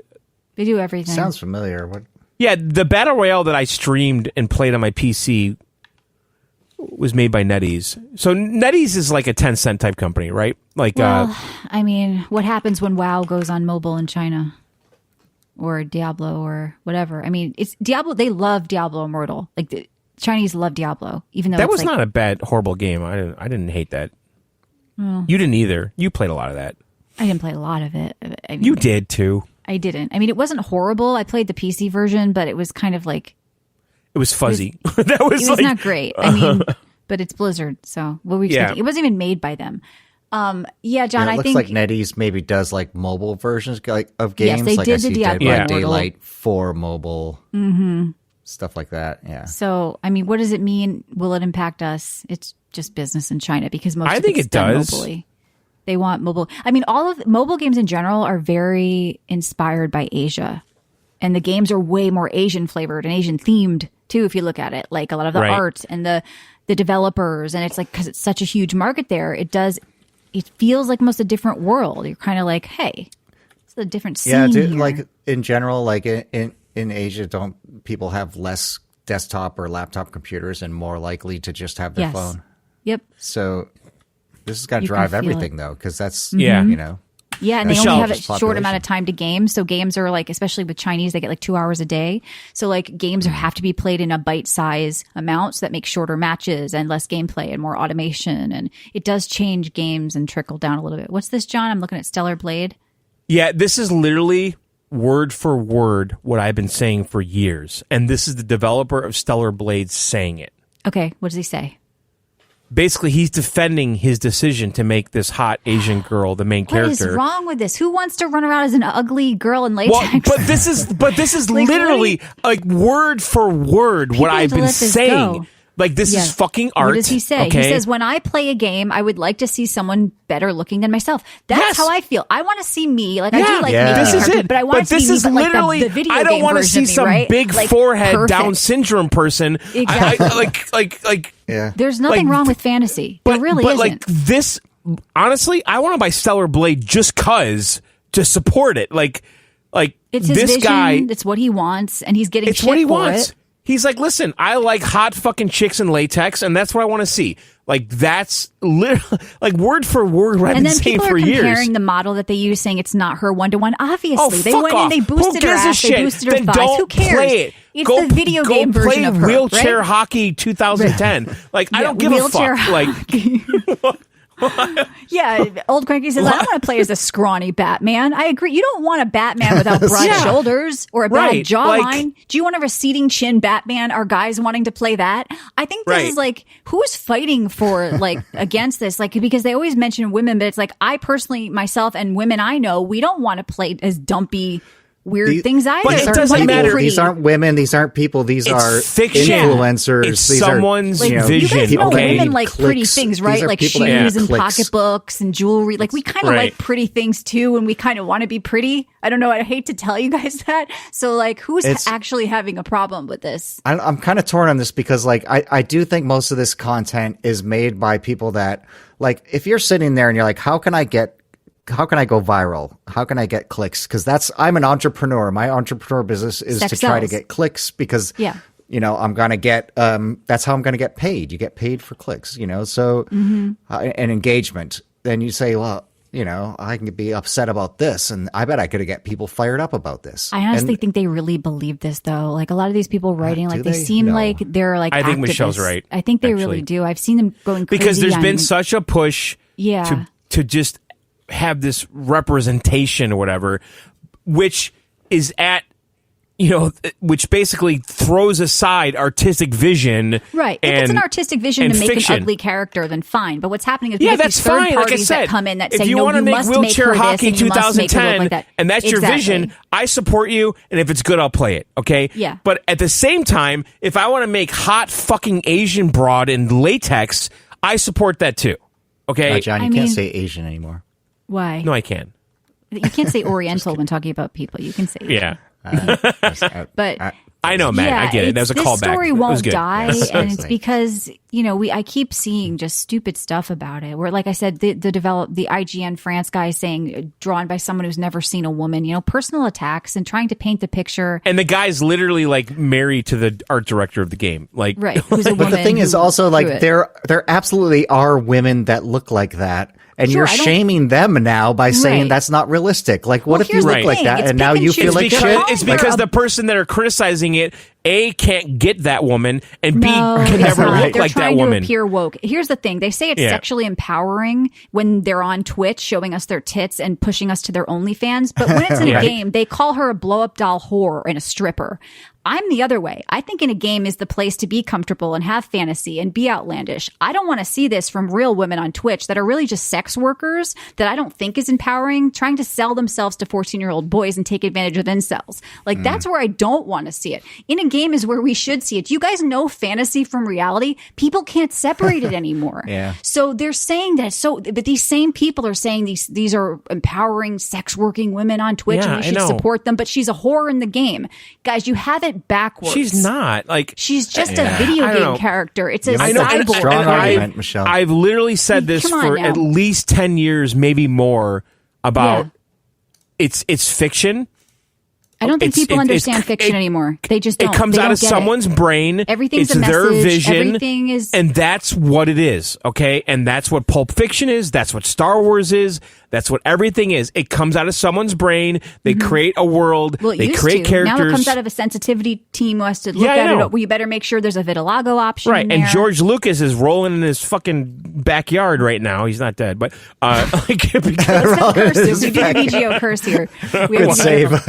I mean, the chatters are saying they're virtue signaling for pussy. I agree. Watch out for male feminists. They're usually the creepiest fucks out there, right? Like, it's just people are trying to appear good. So it's now. And it's some fucking dude with a ponytail. He works at Subway. It's like, molested a child. That's what he I can't get past. He's rolling in his backyard. Well, that's what George Lucas is doing right now. So I don't know. He's not dead. Just curse George Lucas again. Like he's rolling in his bathtub. He's probably taking a bath right now. Right. I didn't know where you were going, but George Lucas is fine, guys. Let's not worry about that. I installed Japanese. But listen, I assure you, it's like Animal Crossing. That looks mighty cozy.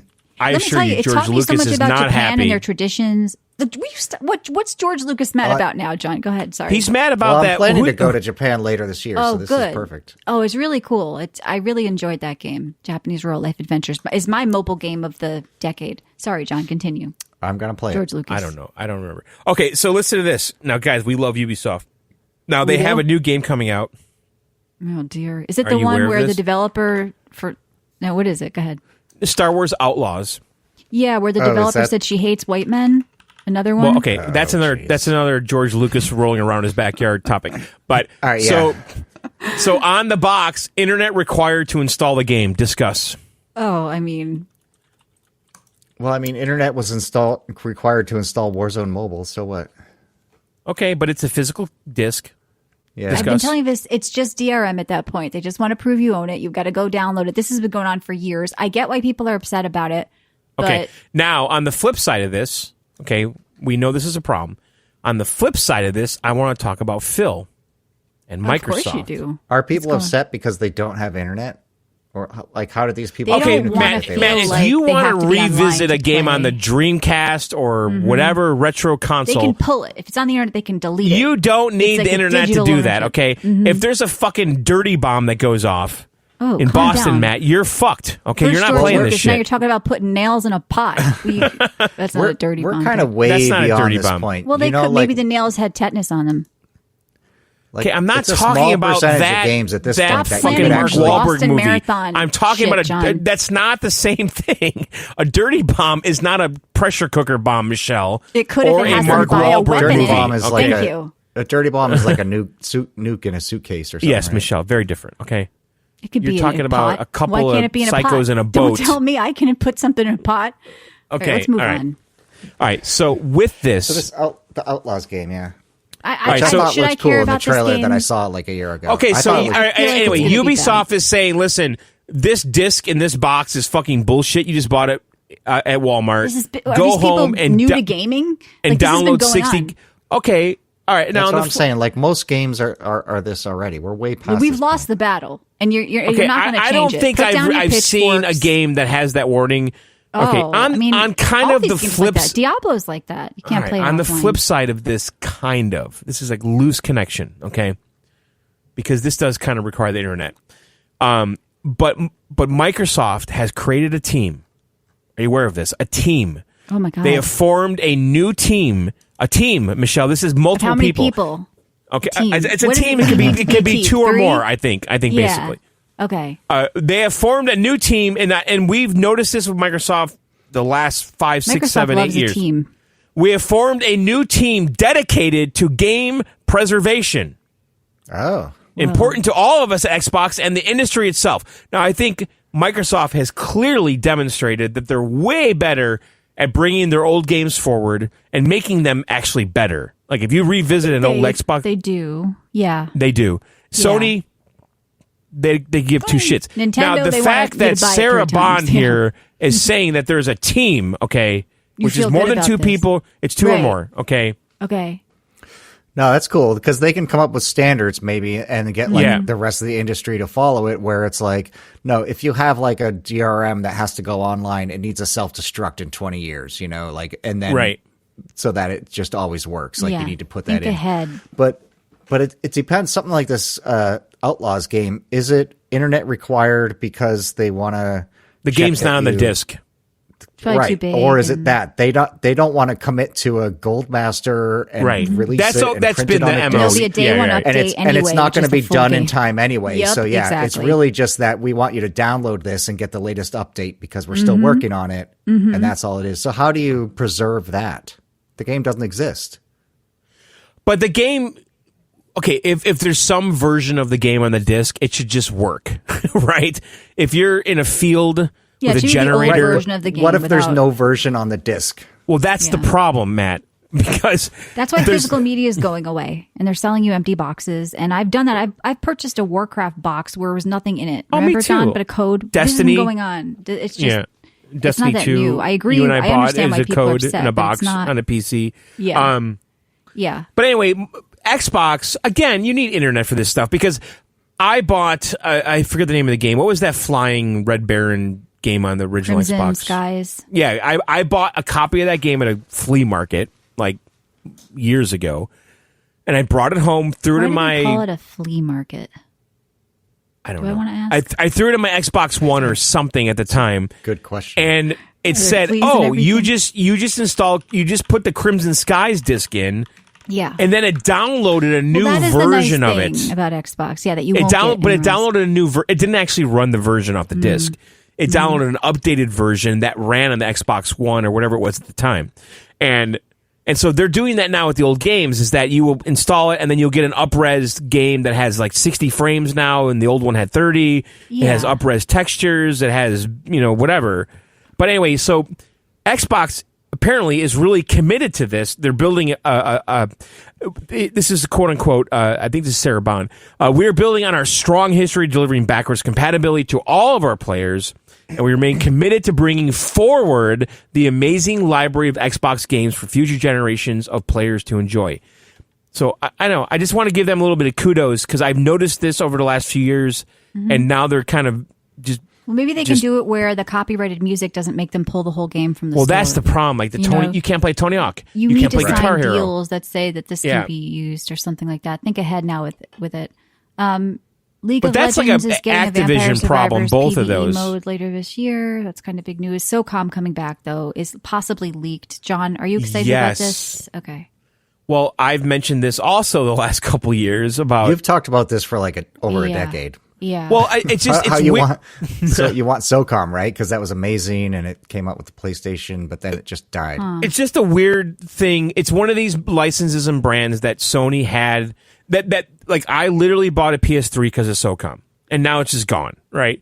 Like my first voice device, right? They had the Right. Bluetooth Voice headset. chat. They're Yeah. looking at was Helldivers, 'cause of they're SOCOM. saying Shooters, You know? people want them. This would be another game that would probably be PC, PlayStation launch simultaneously, like Helldivers, and It probably has do to very be. well. So It would the have to be. voice actor David on his resume put motion capture work for SOCOM by Sony. So that's where it's coming from. Yeah. I think that Sony needs to do that, especially with Call of Duty being a Microsoft thing now. Yeah, and so that's that what could I be was big. saying before when Jim was crying about Call of Duty. It's like, dude, you have fucking SOCOM and you fucking killed it. It's your own You know fucking we fault. can't compete with it though. But they killed SOCOM, and SOCOM was a player against Call of Duty at the time. It Yeah, really was. And it probably was equal quality at the time, but now Call of Duty is like 12 years ahead of SOCOM in development, and refinement, right? So Right. And even like but Killzone. yeah, it's their fault. And, Why didn't they continue SOCOM year after year and make it awesome? and honestly, SOCOM's a great name. It's badass. It's grounded in reality, like Call of Duty. I mean, What's Call of that Duty. short Call of for? Duty is not grounded in reality anymore. Yes, it is. If you're flying around with guess- Snoop Dogg on roller It's a skates, Navy you're SEAL not thing. allowed to say that It anymore. stands for Special Operations Command, Matt. Yeah. Yes. Well, maybe it'd be And more I guess like flea Siege, 'cause market. it's like tactical. Flea market is named after like a Paris French market by the same. Okay. By that name in French. actual because fleas. the old furniture, they'd bring out old furniture and it would have fleas in it. Ew. Oh, is that right? Yeah, like in the upholstery. We Anyway, called so them tag sales or garage sales. Oh, that's different. A flea market's like when you go No, to that's like a different. setup thing. Okay, like from a corporation. Okay. there probably I don't are think I've ever fleas typically at a flea Gross. market. I mean, there's a lot of stuff there. Have you ever been to one? I haven't. I know my sister went to one at UConn and she invited me to, and I didn't go. I think they had like all these people outside set up.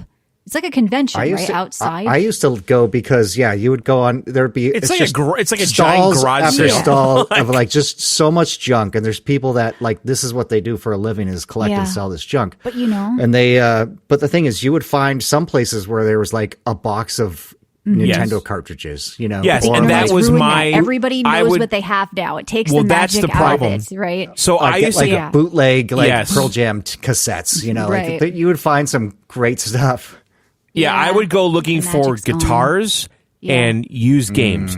But then when Yeah, I would look for when the guitars, too. smartphone thing became a thing, Yeah. you could just go on eBay and see what it was really worth. That happened with my sister in college. She would go to Yeah. Goodwills and buy shirts and sell them on eBay. She made $100,000 one year doing that. Can't do that anymore. Oh my god! Yeah, she had a full factory in her basement because she would go and she would find these like $300 Tommy Bahama shirts or something at like Goodwill Right. for $2 and sell them on eBay. And this was when eBay was just popping back when she was in college. And like you could do things like that. I feel like these days you can't. Yeah, everybody knows what everything's worth. Exactly, Nobody's and that's- selling that rare Nintendo cartridge. What's that gold one? The Olympics one? Oh, I had that game. Nobody's selling that at a flea market now, but they Right. might have in the 80s. Olympic one. What do you mean? I don't know. There was I had some an Olympic special games. cart. What's the most expensive cartridge? It's like golden. It's not. It's Well, made for the the- Zelda one was gold. There was Oh. a cartridge for the Nintendo like tournament thing. That's it. Yeah, yeah. Olympics, the tournament. Yeah. I don't know what I'm talking about. Yeah, but it wasn't gold though. I had a reproduction of that. Yeah, I just feel like the fun of flea market is probably gone unless you can haggle a little bit. Because they were even talking about that with the Midwest Gaming Classic, like trying to haggle with people, but they'd pull out their phones and look it up and be like, "Nope, I could sell Oh, this Matt, right you're now right. for There was a $30." gold version of that cartridge. Aha. It was the Nintendo World Championship cartridge. I had a reproduction of that cartridge that I got rid of somewhere. Well, any other But news yeah, you guys see? Yeah, the gold version was basically like the Zelda cartridge. Remember the Zelda cartridge was gold? I had a gold. Yeah. subject. Yeah. That I remember. And battery backed up, which was a big deal at the time. It's like, oh my God, there's a battery in here. It's saving my shit. How can that be? Michelle. I don't see anything else. Want to get Yeah. out of here? Yeah. All right. Well, we do thank you guys for listening and subscribing. Remember, you can find us during the week. Go to videogameoutsiders.com. We have a Discord where you can support us. We do a weekly podcast in there. You can also get our app on iOS and Android. For $1.99 a month, you get the whole back catalog of almost 20 years and weekly bonus shows that John and I do. And you can also support the show. That's right. And then also go to our Twitch, twitch.tv/Jean-Michel, and subscribe with your Amazon Prime. Yes, check out Matt. Matt and I have the Kill Screens album. We have our third album, relatively new album. Yeah, yeah, a bunch of new stuff coming soon. We have a fourth album in the works. We have probably half of it done. Really, kind of close. So. And our third album, Daytime Vampire, is on Spotify, Apple Music. It's everywhere. Check it out. And then Matt, follow Matt on Twitter, right? It's McCarthy99 on Twitter. So yeah. That's about the only social media I do. So yeah. So all right, Matt. Well, thanks for joining us again. Go to twitch.tv/John and Michelle. You guys can use Amazon Prime to sub to us there and listen to our past streams, and you could see the home run derby we did last weekend and all that shit. So check it out. All right, guys. Thanks for subbing, listening, all that stuff. We'll see you very soon. Video Game Outsiders out. I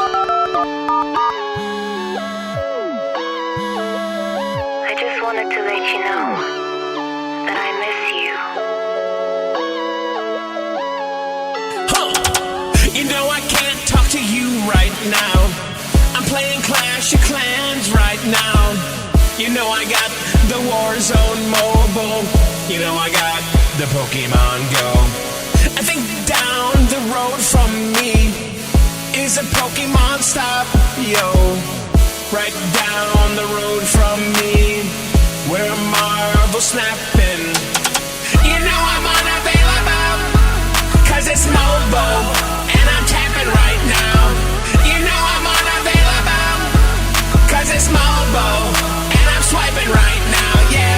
You know I'm kind of old school, I'm still jetpack joyriding. While you're over there Candy Crushing, I never liked Fortnite Mobile. Now Super Mario Run, where did you go?